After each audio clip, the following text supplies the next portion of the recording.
বিদ্যালয়ের শ্রেণীকক্ষেই ডাকা হলো নরসুন্দর।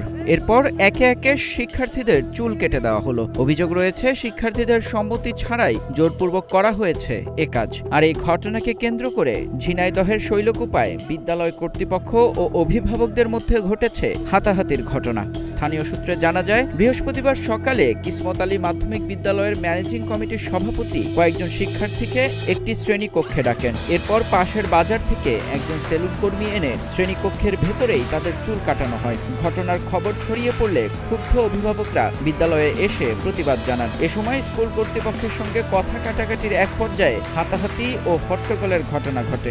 ভুক্তভোগী শিক্ষার্থীরা অভিযোগ করেছে, পূর্বানুমতি ছাড়াই জোর করে তাদের চুল কেটে দেওয়া হয়েছে। তবে বিদ্যালয়ের পরিচালনা কমিটির সভাপতি দাবি করেছেন, আগের দিন অনুষ্ঠিত অভিভাবক সভায় এলোমেলো চুল রাখা শিক্ষার্থীদের চুল পরিপাটি করার সিদ্ধান্ত নেওয়া হয়েছিল। সেই সিদ্ধান্ত বাস্তবায়নের অংশ হিসেবেই এ উদ্যোগ নেওয়া হয়েছে।